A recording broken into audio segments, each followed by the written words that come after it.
How to float on your back.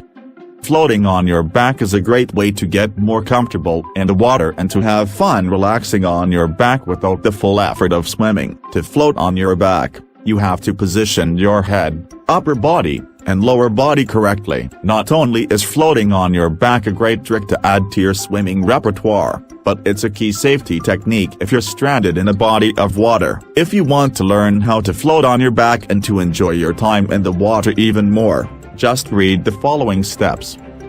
Method 1. Preparing to float on your back. 1. Be comfortable in the water. To be able to float on your back without panicking, you should be calm and relaxed in the water. Even if you're not an expert swimmer, you should learn how to float on your back in a swimming pool, not an ocean or a lake with waves. Ideally, you should be reasonably comfortable in water and know how to swim from one end of a pool to the other without needing any help. If you're floating on your back as a way to learn how to swim, then you should take extra caution and be with your spotter at all times. 2. Get a spotter. Don't try to float on your back by yourself for the first time. Even if you've mastered other basic swimming techniques, if it's your first time trying to float on your back, you should not only have a spotter, but make sure that you're in a place with a lifeguard that can come to your rescue if you need the help. The spotter will place his hand under your back and will let you make the necessary adjustments to your body until you're comfortable trying the technique on your own. 3. Try using a flotation device. Using a PFD, personal flotation device, around your arms or midsection can also make you get more comfortable in the water. If you've worked with the spotter but aren't quite ready to try floating on your back on your own, try wearing the device until you wean yourself off of it. 4. Align your body with the surface of the water. Before you begin to float on your back on your own, you need to align your body with the water. Ideally, your body should start off in a position that is almost parallel to the water or bottom of the pool. You can even get on your back and kick off the side of the pool until your body naturally glides with the surface of the water. Once your body is aligned with the surface of the water and your back is relatively parallel to the water, it'll be much easier to make adjustments to the rest of your body. Method 2. Adjusting your head. 1. Place your ears in the water. Though it may not feel comfortable to place your ears in the water at first, just tip back your head until your ears are completely submerged. If your ears are out of the water, it means that your neck will be straining and that your body will be able to float less easily. 2. Lift your chin. Once your ears are submerged, lift your chin. You can lift it slightly, just an inch or two out of the water, or even lift it much more, so that it's pointing up toward the ceiling or sky. This will help you tip back your head and will make your entire body more buoyant. 3. Make sure the water line is at mid-cheek. As you place your ears under water and begin to lift your chin, make sure that the water line is at mid-cheek. It may be slightly lower if you raise your chin more dramatically. 4. Stay centered. Keep your head centered so you don't tilt to one side or the other. Keeping your head centered will keep the rest of your body centered.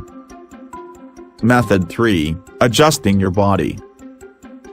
1. Position your arms correctly. There are a few ways to position your arms when you're floating on your back. If you're an absolute beginner, you can bend your arms at the elbows and place your palms under your head as if you were doing a sit-up, and then bend your elbows back to force your body to tilt upwards even more. Here are some other things to try as you position your arms. If you're more comfortable in the water, you can move your arms straight behind your head, mimicking the diving position, which will change your center of buoyancy and will balance out the weight of your legs more. You can also move your arms straight out or even keep them just a few inches away from your sides. Whatever you do with your arms, make sure that your palms are always facing the ceiling or sky. 2. Arch your back slightly. This will help you tilt your body upward. Just arch your upper back a few inches upward. 3. Lift your chest. As you arch your back, lift up your chest more so it's out of the water. 4. Lift your stomach.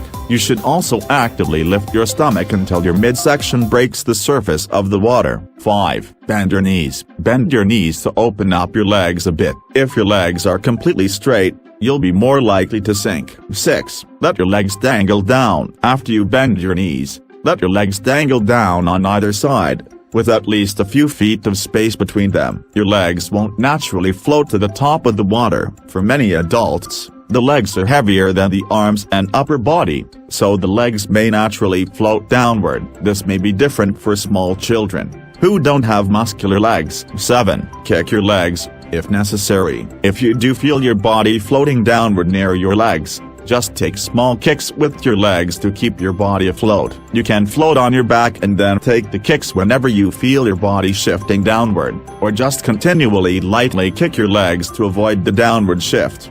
8. Make small adjustments. As you continue to float on your back, listen to your body and see if it's sinking in any place. Continue to kick your feet if you're sinking down near the feet and legs, and gently move your hands and arms in the water if you feel that your upper body is getting out of position. You can also try lifting your chin higher or arching your back a bit more to make your body more buoyant. If you get out of floating position, just align your body with the surface of the water and try again. Learning to float on your back takes time,